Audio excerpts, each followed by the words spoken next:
తిరుమలలో ఎలాంటి ఘోరాలు జరుగుతున్నాయి కూటమి ప్రభుత్వం వచ్చిన తర్వాత వరుస పెట్టి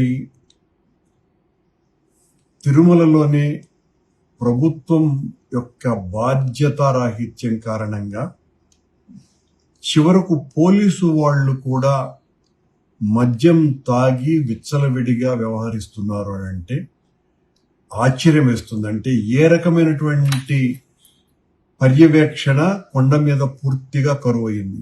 ఎంతసేపు మా మీద పడి ఏడవటం తప్ప గత ప్రభుత్వం అన్ని అక్రమాలు అన్యాయాలు ఘోరాలు చేసినాయి అని చెప్పుకోవటానికి ఈ సంవత్సరం అంతా గడిచిపోయింది.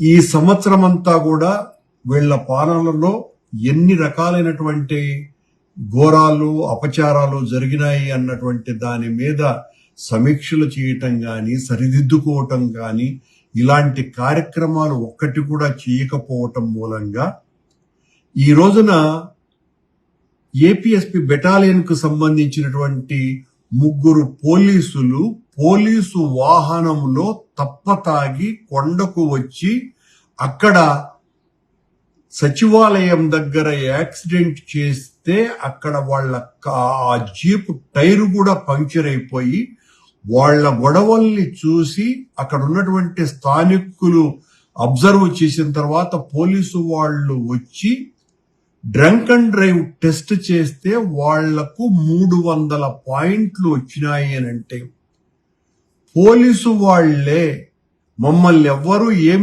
చేయలేరులేనని కొండ మీద ఈ రకంగా తప్పతాగి వస్తున్నారు అని అంటే ఇక ఏ రకంగా ఈ ప్రభుత్వం ధర్మ పరిరక్షణకు పూనుకున్నది, తిరుమల పవిత్రతను కాపాడాలని నిశ్చయించుకున్నది, గత ప్రభుత్వ ప్రక్షాళన చేస్తున్నాము అని నిరంతరం వాగుతూ కాలం గడిపినారు.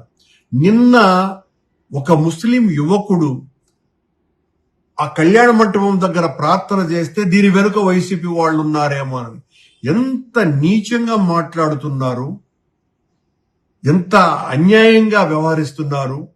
మీరు మీ హయాంలో జరుగుతున్నటువంటి తప్పులు జరగకుండా ఉండటానికి ఏం చెయ్యాలా అన్నటువంటి విషయాల పట్ల శ్రద్ధ వహించకుండా నిన్న ఆ రకంగా మాట్లాడాడు ఒక బోర్డు సభ్యుడు.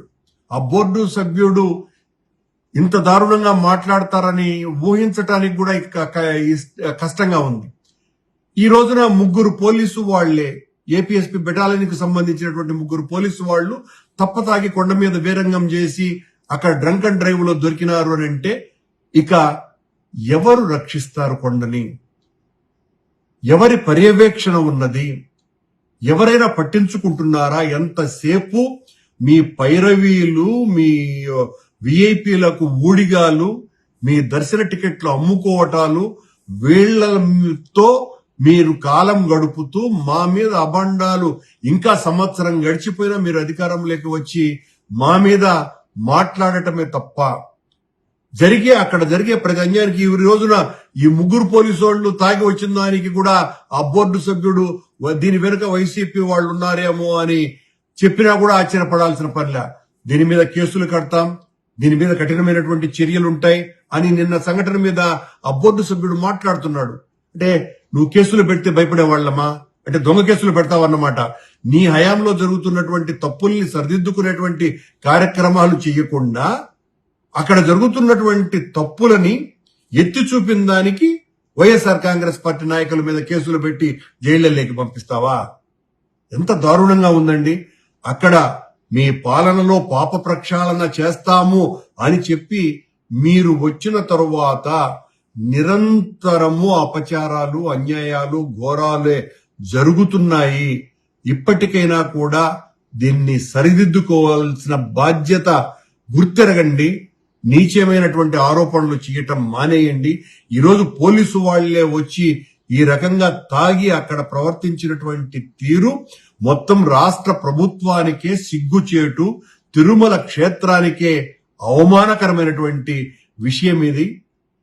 ఇలాంటి వాట్ల పట్ల ఇప్పటికైనా కళ్ళు తెరవవలసిందిగా రాష్ట్ర ప్రభుత్వాన్ని కోరుతున్నాం.